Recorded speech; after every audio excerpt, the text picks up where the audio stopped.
Alright, I don't even know if I'm gonna put the camera on for this one, but y'all can see by the title, it say, these brothers who forced 5 friends to rape each other before killing them. Now, title wild. Now, we gonna get straight into it, though. Like, y'all know my reactions, they want to take their live, you know. They in effect, if you fuck with my my videos, show me by leaving a like, comment your feedback, what you think.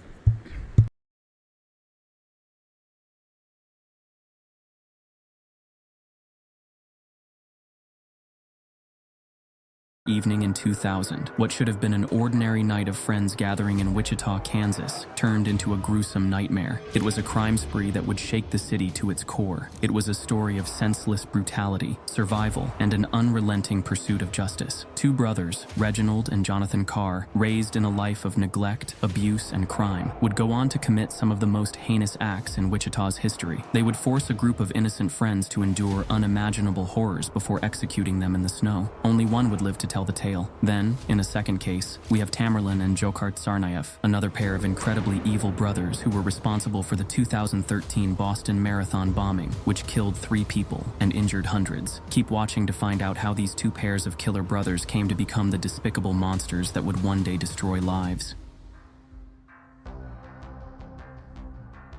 Reginald and Jonathan Carr grew up in Dodge City, Kansas, in an environment that was filled with violence and instability. Their mother, Janice Harding, was strict and emotionally distant. She was not the kind of mom who could provide them with love or stability, so they grew up without these things. Their father was absent, and their stepfather was abusive. At one point, he even held a gun to their mother's head to threaten her. It was the kind of traumatizing childhood that nobody deserves. The brothers grew up witnessing constant domestic violence, suffered from physical abuse, and were forced to fend for themselves.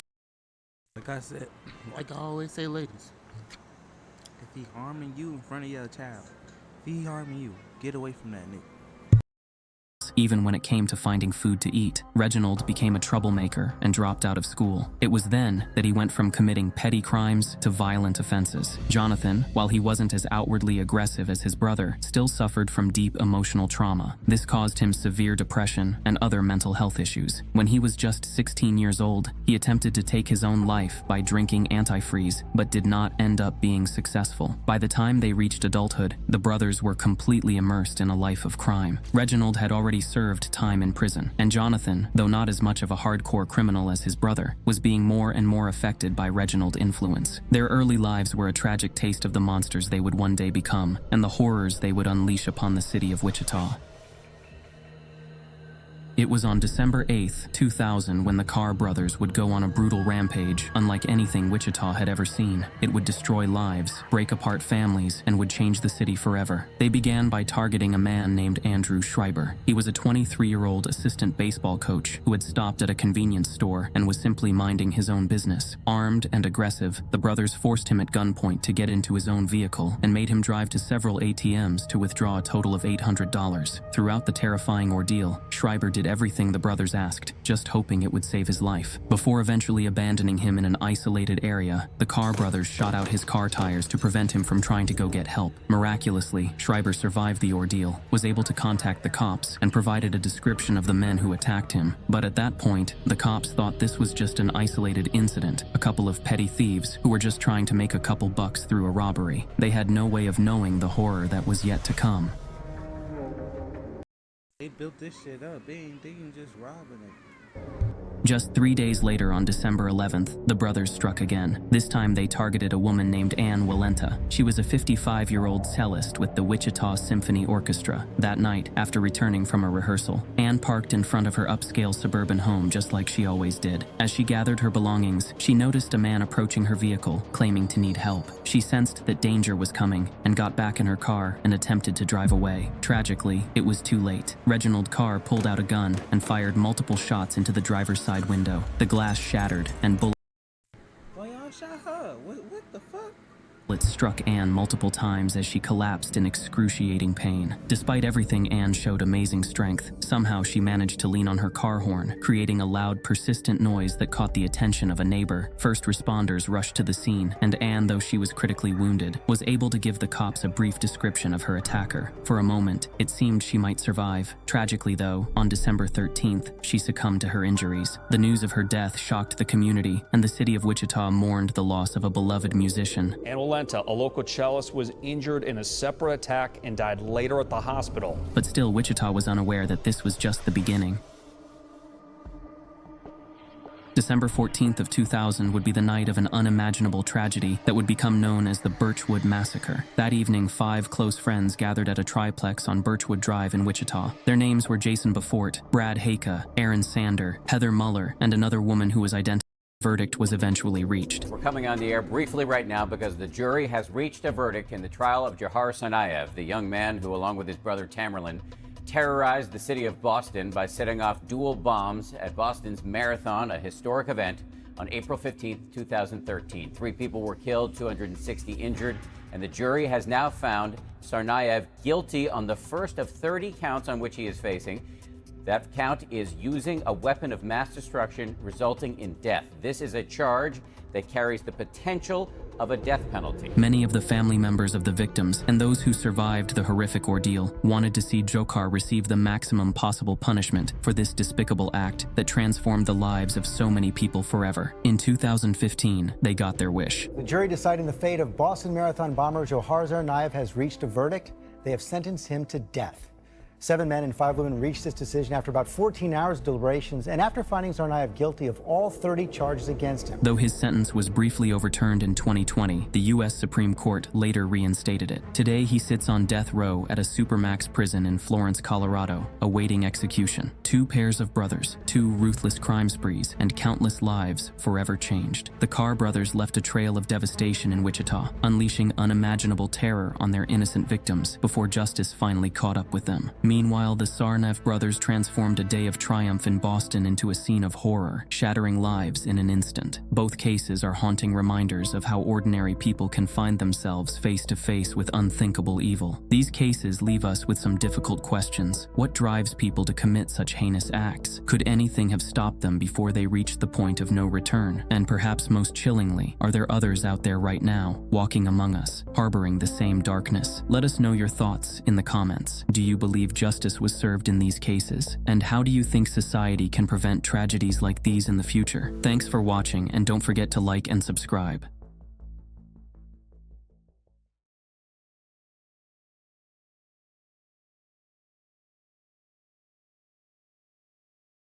Killing me softly with his song, killing me softly. Wow. You know what? This is so amazing. I thank you, God. Thank you, Father, so much. This is crazy because this is hip-hop music. The music industry is just a microcosm of the world.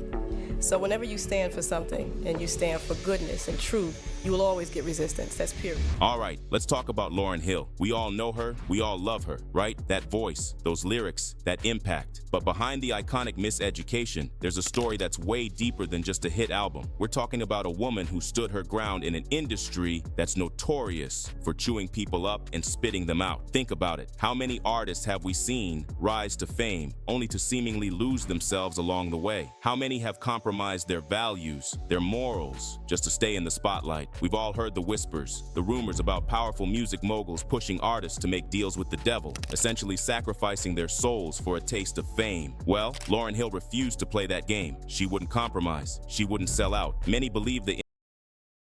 On a cold December evening in 2000, what should have been an... I ain't gonna lie, y'all. I had to go help my son, and I just went gone. I was gone for like 3 minutes, and it went off. So y'all probably ain't seen nothing. Hold on, let's see something. We were like right here, right?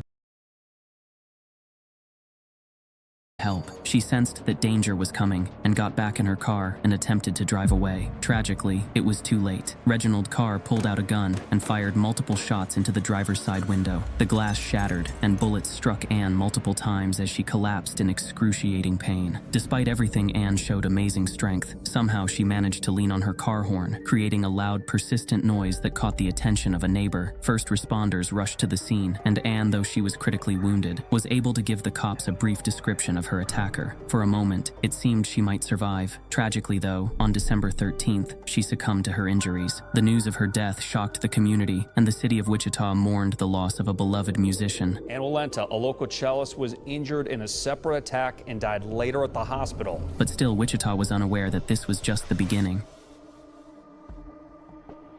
December 14th of 2000 would be the night of an unimaginable tragedy that would become known as the Birchwood Massacre. That evening, 5 close friends gathered at a triplex on Birchwood Drive in Wichita. Their names were Jason Beaufort, Brad Haka, Aaron Sander, Heather Muller, and another woman who was identified only as Holly G. She was Jason's girlfriend. The evening was peaceful. They had dinner, watched television, and enjoyed each other's company. A completely unspeakable danger was lurking nearby. But right outside, both Reginald and Jonathan Carr were scouting for their next victims and planning an attack. At 11 p.m., as Jason and Holly settled into bed, they heard muffled voices. They figured it was just their friends talking, so they ignored it. But suddenly, the front door was violently kicked open. In an instant, their world shattered. 2 masked men stormed into the house, waving guns and barking orders. The friends were yanked from their rooms and forced into one room at gunpoint. That was when what would become hours of torture and terror officially began.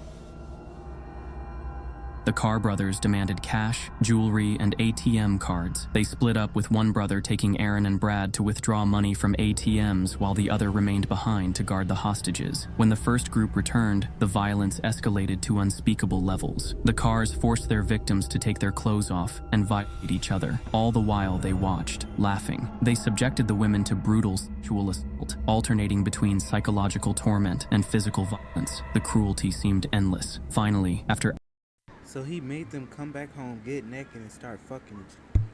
hours of terror, the brothers made their final move. The 5 friends were all forced into 2 vehicles and driven to an empty soccer field on the outskirts of Wichita. It was freezing cold with snow covering the ground. The captives were ordered to kneel in a line. HG whispered to Heather, "They're going to shoot us." But there was nothing that could be done, and no one to save them. One by one, the Carrs shot them execution style in the head, their bodies falling into the snow. But they weren't done yet. The Carr brothers wanted to be extra sure they were dead, so they drove over their bodies with a truck before leaving them behind in the snow. But what the brothers didn't realize was that one of their victims, Holly, had survived. The only A girl survived? Oh, hell no, that's fucked up. She's probably going through all type of reason that Holly managed to survive was because the bullet had hit her hair clip, deflecting the shot. Though seriously injured, she lay still, pretending to be dead until she was sure the Carr brothers had left. She gathered every ounce of strength and crawled for miles through the freezing snow toward the distant lights of a farmhouse. When she finally reached the door, she pounded on it until the homeowners let her in. Holly, still covered in blood and gasping for air, told them everything that she had just endured. Her incredible bravery would bring the Carr brothers to justice. Holly's testimony led the cops to the gory crime scene, where they discovered the bodies of her friends. The crime shocked even the most experienced investigators. Within days, both Reginald and Jonathan Carr were arrested. The trial was a national spectacle. Prosecutors charged the brothers with 113 counts, including capital murder, rape, kidnapping, and robbery. The defense argued for leniency because of their troubled upbringing. Ultimately, though, the jury was unmoved and convicted them, and the brothers would be sentenced to death. But shockingly, the story doesn't end there. In July 2014, the Kansas Supreme Court overturned the Carr brothers' death sentences. The family members of the victims were extremely upset and released a public statement. First of all, I'd like to say that extreme disappointment and disgust amongst our family and the rest of the families by the action of the Kansas Supreme Court. We're all aware that there's plenty of corrupt and misguided activities that occur with our elected officials. But it's very disheartening that even our Supreme Court in the state of Kansas have allowed themselves to be politically driven by their own motivations to control their decisions to uphold the law. The Supreme Court should not be our fail-safe to ensure that these laws are upheld. Their job is not to create or change laws. Their attempts to do so have resulted in the Supreme Court of the United States overruling multiple times. We should not allow for this above and beyond, above the law mentality to go unchecked by the people of Kansas. Meanwhile, people across the nation tuned in to see the Carr brothers arrive in the courtroom for the first time in many years. Reginald and Jonathan Carr will be in court next week. The Carr brothers were sentenced to death after being convicted of capital murder and for killing 5 people and injuring another in 2000. Both of them have filed motions asking for a new sentencing hearing. Those arguments are set to begin Monday morning at 10 o'clock. But unfortunately for the brothers, the judge would end up denying the request for a new sentencing hearing. Jonathan Carr, the younger of the 2 brothers, did appear in court today. His brother Reginald waived his right to be here. Today, separate lawyers for the brothers argued that back in 2002, the judge did not properly read the sentence for one of the capital murder courts in court. District Attorney Mark Bennett argued the judge was clear when the sentencing happened. Chief Judge Jeffrey Gehring said he doesn't have the jurisdiction to resentence, and he denied the motion for a new sentencing hearing. It was the United States Supreme Court that overruled the state of Kansas's decision, ordering the Carr brothers to be resentenced to death. Bennett said the judge's ruling is in line with what the Supreme Court has said in this case. There's no lack of clarity in the Supreme Court. The Supreme Court said we find him guilty and we affirm his sentence as for death on count 2. So his point is, if the Supreme Court understood it and they're not asking me to resentence it, what authority do I have to resentence? And he found he had none. The lawyers for both men said they plan to appeal because both were sentenced to death. This case is required to go through an extensive legal process, including multiple different kinds of appeals. For now, at least, the Carr brothers remain on death row. They still alive? What the fuck? On April 15th, 2013, thousands of spectators lined the streets of Boston, cheering on runners as they crossed the finish line of the 117th Boston Marathon. Have a great race, everybody! But in a matter of seconds, the joyous celebration turned into chaos. 2 powerful explosions erupted near the finish line, sending shrapnel flying and causing devastation unlike anything the city had ever seen.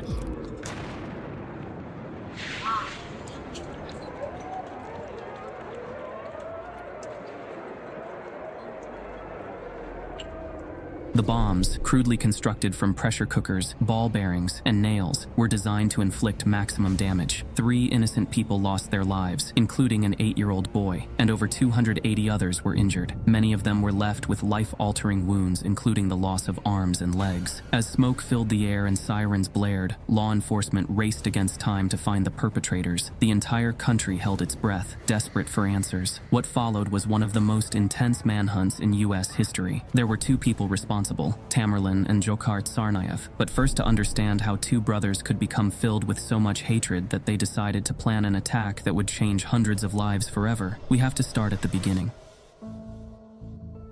The Tsarnaev brothers were born in Russia to a family of Chechen descent and spent their childhoods moving from Kyrgyzstan to Russia before finally seeking asylum in the United States. Their early lives seemed pretty normal. Dzhokhar was a well-liked college student with a talent for wrestling, while Tamerlan had once pursued a career in boxing. But beneath the surface, a dangerous transformation was taking place. Tamerlan, the older brother, had grown extremely radical over the years. He abandoned his Olympic boxing dreams, turned to extreme religious beliefs, and began showing signs of deep resentment toward the United States, the same country that had given him refuge. In 2011, authorities from one country warned the FBI that he might be involved in extremist activities, but the investigation was closed due to a lack of evidence. Dzhokhar, on the other hand, was an all-American teenager. He was charismatic, popular, and seemingly normal, but he was also deeply influenced by his older brother, and when Tamerlan decided to act on his violent ideology, Dzhokhar followed without hesitation. On the day of the marathon, the Tsarnaev brothers walked through the cheering crowds, each carrying a backpack loaded with explosives. Surveillance footage later revealed the chilling moment when they placed their bombs and calmly walked away. Dzhokhar was wearing a white cap and standing near a group of children, and Tamerlan was near the finish line. There were no known threats of an attack that day, and nothing seemed suspicious about the two men wearing backpacks who made their way through the crowd. Then, at 2:49 p.m., the first bomb exploded. What the hell was that? Heads turned at the sound of the first blast, about 200 yards away. Oh my God! Something blew up! Something blew up! Oh my God, something happened! Then just 12 seconds later came the second one. We are watching this come in as you are, and this has occurred just in the last half hour or so. There'll be a lot more that we know here shortly. We have our correspondents on the telephone talking with various people. We spoke to some people at our affiliate station WBZ who told us that there were at least 2 explosions. Shocked and horrified, people all around the nation watched the live footage of the scene, trying to make sense of what was going on. They didn't know if this was some horrific accident or if the country was under attack. Scott, I think we have to be very careful here at the outset to tell people that we don't have a very complete picture at all of what's going on in Boston. The information is very, very preliminary, and right now the federal government's just getting ramped up in the sense of getting all of its command centers and control rooms together to try to figure out what this is. The preliminary cut of information, and I emphasize capital P preliminary, there are about a dozen people hurt. That's the first word back to the federal government.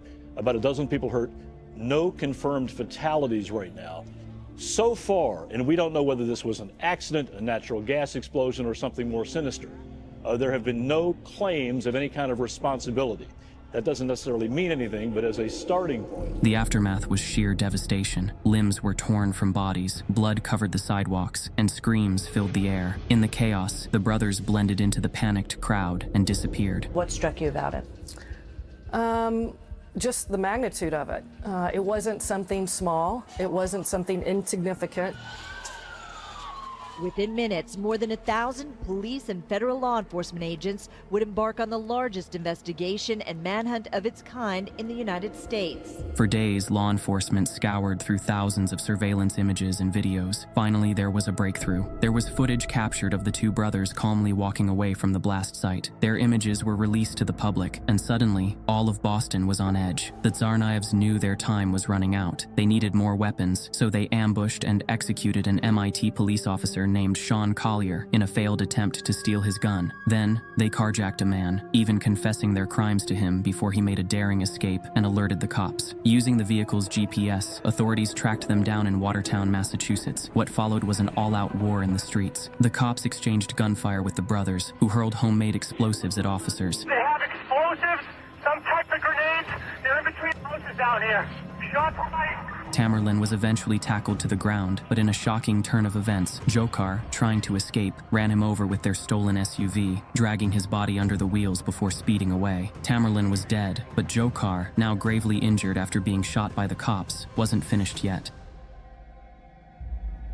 With the city under lockdown, thousands of officers swarmed the streets. For hours, there was no sign of Dzhokhar. But then, a Watertown resident noticed blood on his backyard boat. He was obviously aware of the manhunt that was going on and wondered if this could possibly be connected. Immediately, he called the cops, who did believe that Dzhokhar was likely hiding inside the boat. Authorities moved in, using thermal imaging to confirm that the fugitive was really there. Flashbangs were thrown, commands were shouted, and finally at 8:42 p.m. Dzhokhar surrendered. Wounded and bleeding, he was taken into custody. You see them right here. These are images never seen before of the capture of Dzhokhar Tsarnaev from that boat that was in the backyard of that house in Watertown, Massachusetts on April 19th, a night none of us will really ever forget. These are some pictures, again, never seen before of Dzhokhar Tsarnaev's capture. Sergeant Murphy said that he wanted people to see this as the face of terrorism and not that Rolling Stone cover. a couple of quotes from him that he felt that this was insulting. Quote, "I hope that people who see these images will know that this was real. It was as real as it gets." And he believes this is the better image of terrorism than that Rolling Stone cover. This is the infamous Rolling Stone magazine cover featuring the Boston Marathon bomber that shocked the world and insulted many. Family members of the victims found the cover distasteful and as if it was glorifying a murderer. It was a very different image of the killer than the ones taken at the scene when he was first captured. Wolf, again, let's look at these pictures again. You see, in this one in particular, the laser scope paint of basically the targeting of Jahar Tsarnaev on his head. They've got the laser scope from their rifles on his head as he emerges from that boat. Very, very dramatic. You see him pulling his shirt up when they asked him to, they asked him to do that to make sure he had no weapons on him. So he does that with the laser scopes on his head. There's a picture of him climbing out of the boat. You see him swinging his leg over the boat right there. There is another picture of him with a laser scope on it. The nightmare that had terrified all of Boston was finally over, but still justice would need to be served.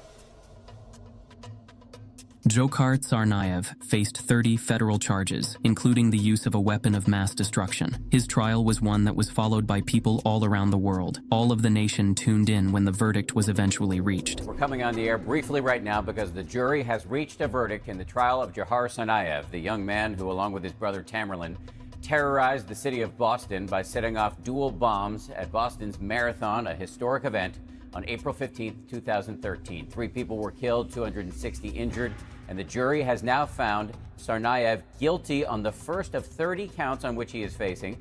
That count is using a weapon of mass destruction resulting in death. This is a charge that carries the potential of a death penalty. Many of the family members of the victims and those who survived the horrific ordeal wanted to see Dzhokhar receive the maximum possible punishment for this despicable act that transformed the lives of so many people forever. In 2015, they got their wish. The jury deciding the fate of Boston Marathon bomber Jahar Tsarnaev has reached a verdict. They have sentenced him to death.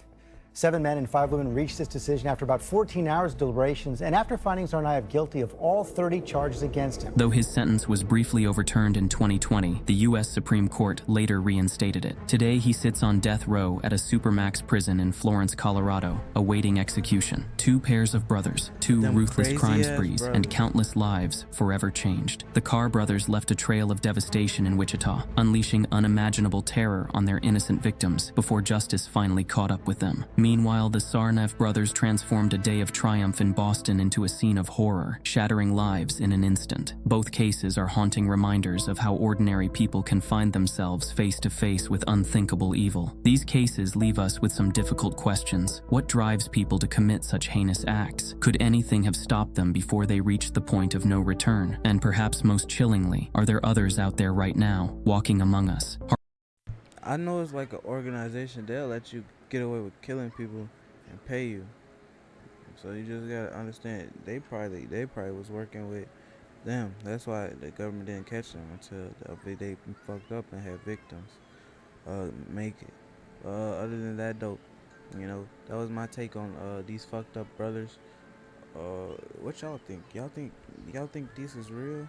I mean, it probably is real, like, but y'all think it's just random people like one of your homies? You think they out here doing this? Who knows? LOKIFERG out.